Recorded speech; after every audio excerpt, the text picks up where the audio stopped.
Buen día para todos.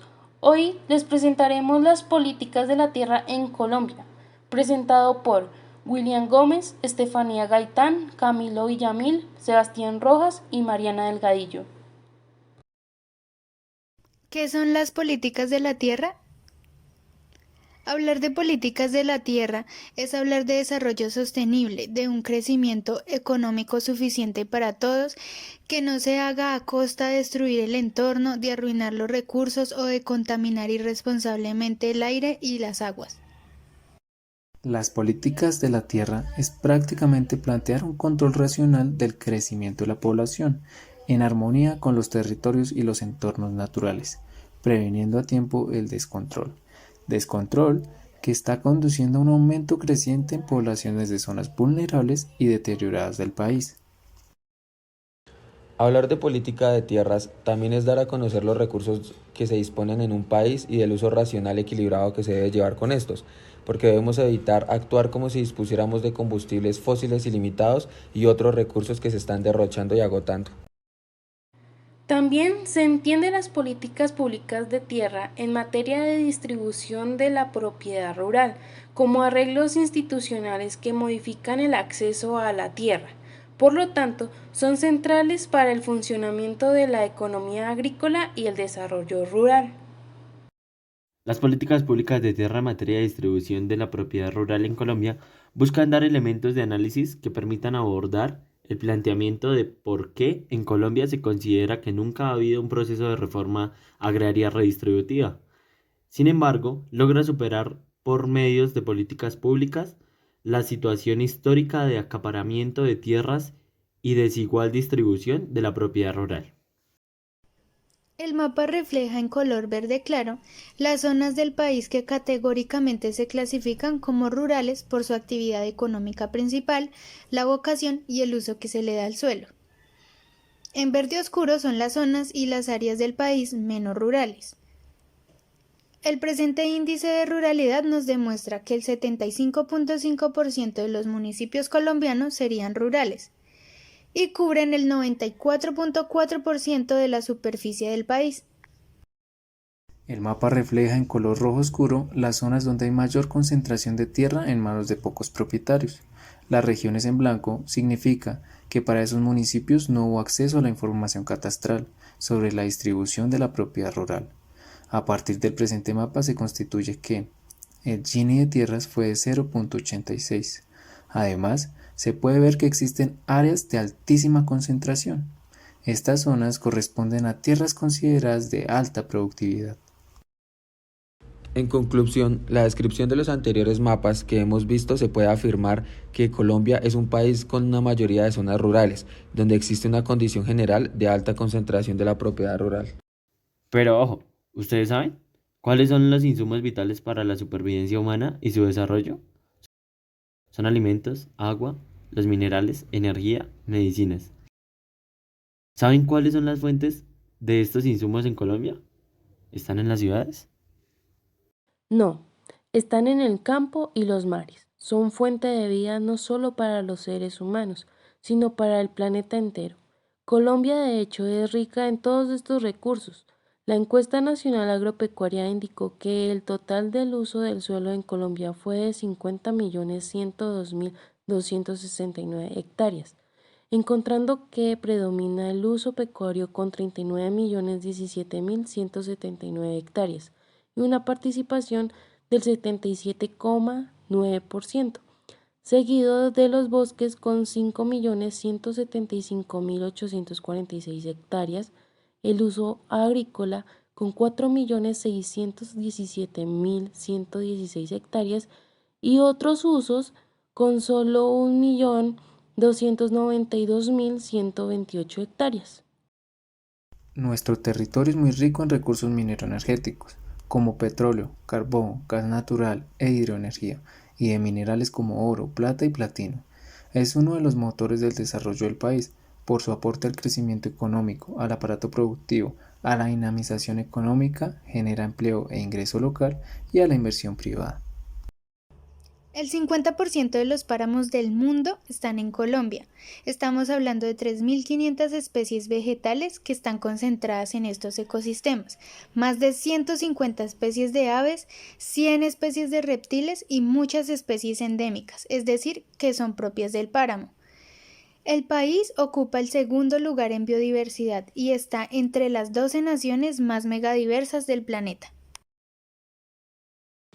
Entonces, si somos un país tan rico en recursos, ¿por qué hay un freno en nuestro desarrollo económico, político y social? Cuando hablamos anteriormente del uso del suelo y dijimos que otros usos son 1.3 millones de hectáreas, estamos hablando que aproximadamente 5 millones de pequeños campesinos cultivan ahí y producen el 43% de los alimentos de consumo interno, ya que, por ejemplo, 7,6 millones de hectáreas en uso agrícola son dedicados a exportar a otros países. Pero no solo eso es una gran desproporción. En Colombia, el 0,4% de la población posee el 46% de la tierra. De casi 40 millones de hectáreas solo se aprovechan el 18% del terreno, pues en uso permanente hay tan solo 7 millones de hectáreas. En una primera impresión, eso haría pensar que el sector pecuario estaría utilizando casi el 100% del terreno del agro, pero pues no es así.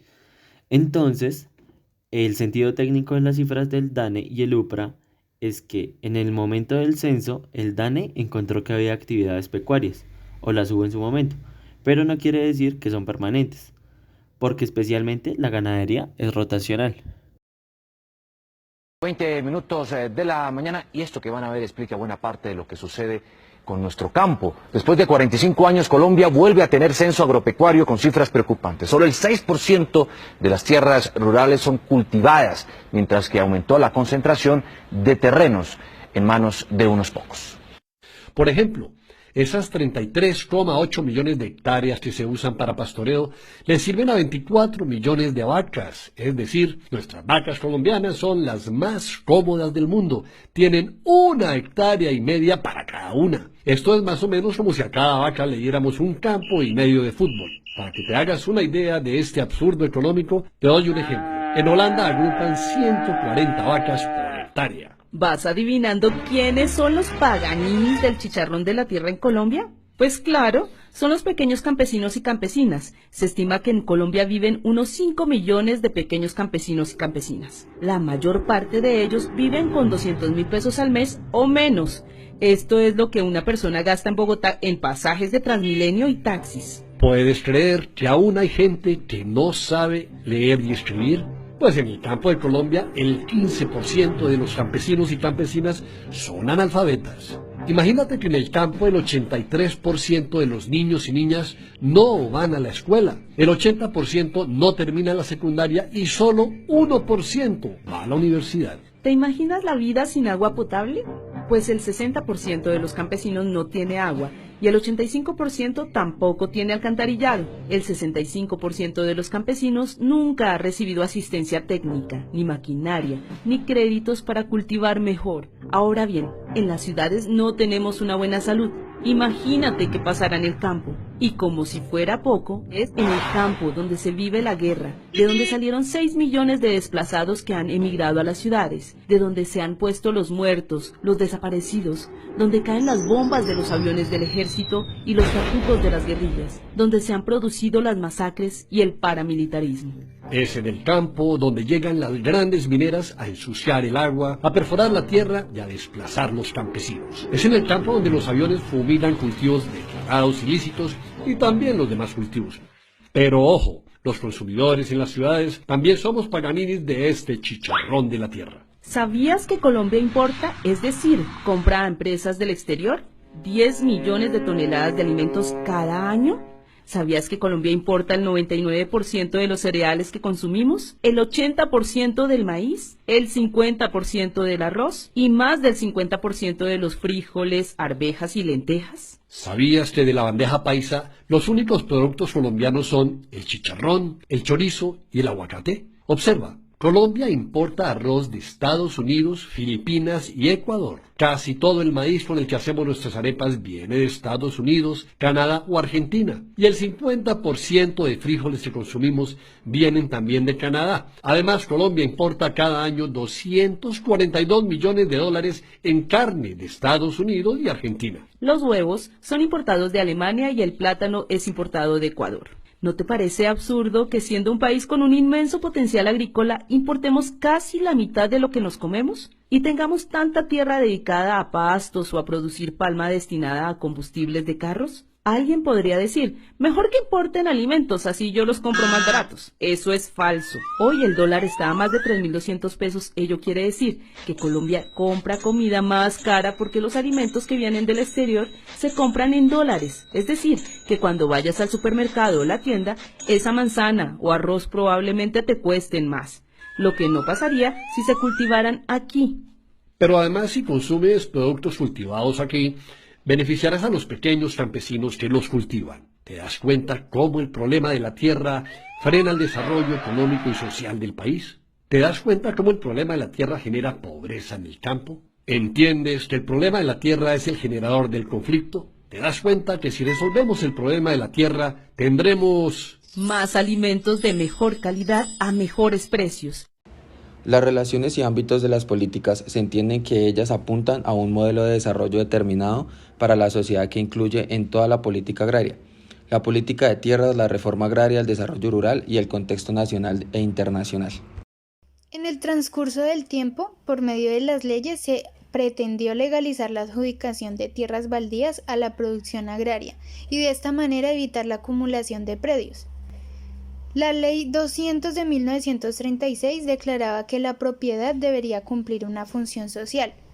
La ley buscaba modernizar las normas, poner en orden la legislación existente y además fijar unas reglas del juego más claras. Pero el Estado no estaba dotado de los instrumentos, la legitimidad, los recursos y la capacidad técnica para que la ley tuviera un adecuado cumplimiento.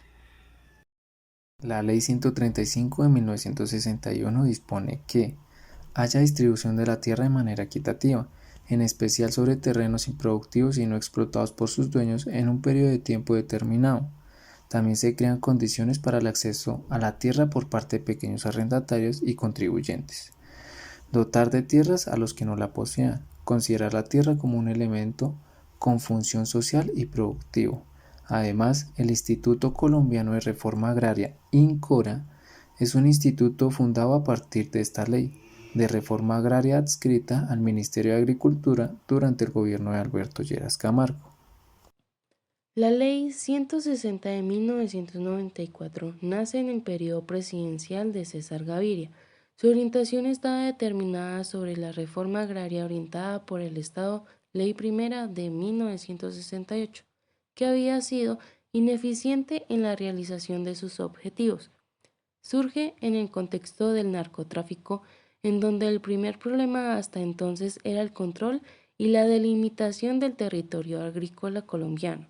Tenía como objetivos promover el acceso progresivo a la propiedad de tierras de los trabajadores agrarios con el fin de mejorar el ingreso y la calidad de vida de la población campesina. La creación del Sistema Nacional de Reforma Agraria incluiría la adquisición y adjudicación de tierras, la capacitación campesina e indígena, los servicios sociales básicos, la investigación, el mercadeo y la financiación. La creación del Fondo Nacional Agrario está constituido por los recursos de la nación, salarios que el gobierno emitiría y propiedades que el INCORA obtuviera. La creación de las zonas de reserva campesina como áreas seleccionadas por la Junta Directiva de INCORA, las cuales serían áreas geográficas delimitadas por el Estado donde se adjudicarían baldíos con el propósito de ordenar la población y cerrar la frontera. Esta figura fue creada como respuesta a las demandas del sector campesino que le exigían al Estado titulación colectiva y la protección de sus formas de vida. El establecimiento de subsidios para la compra de tierras administrados por el INCORA otorgaría subsidios del 70% por parte del Estado y el campesino aportaría el 30% en crédito o recursos propios. La Ley 1448 de 2011 dicta medidas de atención, asistencia y reparación integral a las víctimas del conflicto armado interno y se establece otras disposiciones que tienen como objetivo el establecer un conjunto de medidas judiciales, administrativas, sociales y económicas para el beneficio de las víctimas de este conflicto armado. Bueno, pues todo lo anterior pone en evidencia cómo la Ley 1448 del 2011 toma como base los principios fundamentales planteados en la Ley 160 de 1994. Con respecto a los mecanismos por medio de los cuales van ejecutando los diferentes programas para una equitativa distribución de tierras en Colombia. Cabe resaltar es que a diferencia de la ley de formulación 160 de 1994, la ley de implementación 1448 del 2011 se refiere y tiene como objetivo la restitución de una serie de derechos fundamentales a las víctimas del conflicto armado y no al problema en general del agro, y tiene evidenciado de esta manera una pequeña brecha en los objetivos de estas dos leyes. En la actualidad, dentro de lo que propone el marco de ley 160 de 1994, en su esencia general no se ve una posibilidad real para modificar la estructura de la tenencia de la tierra actual, lo que se plantea como una continuidad a los conflictos de acceder a una tierra. Sobre la concentración de tierras, ¿cuáles son las tareas pendientes en Colombia? Las tareas pendientes del Estado para plantear un escenario de distribución equitativa de tierras en el país son: actualizar el registro catastral sobre las propiedades y los propietarios, mejorar el sistema administrativo de catastro y registro, diseñar una política operativa que modifique la estructura actual de tenencia inequitativa de la tierra. Proteger los derechos de los colombianos por acceder a la tierra. Entender, proteger y fomentar las lógicas de producción de los grupos rurales, como por ejemplo la economía campesina. Generar políticas para reactivar las economías regionales en base a la producción local. Plantear un ordenamiento territorial armónico entre los recursos naturales y los usos y vocación de los suelos. Reconocer las formas organizativas regionales y brindarles espacios reales de participación, por ejemplo, las zonas de reserva campesinas. Ordenar de manera equitativa y justa el territorio de manera que se supere el conflicto por la tierra que se vive en el país. Ampliar las zonas de reservas indígenas asignándoles proporciones de tierras cultivables. Valorar la riqueza que hay en promover políticas de conservación ambiental, especialmente en zonas de alto valor de recursos naturales como el agua y en zonas con una alta biodiversidad como propuesta de desarrollo diferente a la actual explotación mineroenergética poco controlada. Contar con un sistema de financiamiento y ahorro para todo tipo de productores, incentivando el crecimiento económico del país. Promover la tenencia legal de tierras por medio de títulos de propiedad rural. En Colombia, las políticas públicas de la tierra en materia de distribución de la propiedad privada han planteado un gran reto para el desarrollo político, económico y social del país. Las políticas, tanto en su contenido como en la interpretación y su forma de hacerse operativa, no han logrado la respuesta a la demanda y necesidad del acceso a la tierra por parte de la población rural diversa del país. La tierra, según las distintas leyes expuestas, ha sido un factor de poder político y económico para una clase política y terrateniente, y no un factor o bien social para la construcción de ciudadanía y goce efectivo de derechos para todas las diversas poblaciones rurales que conforman el país.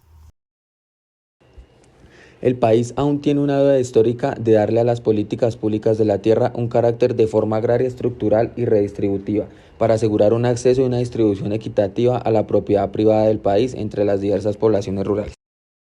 Gracias por su atención.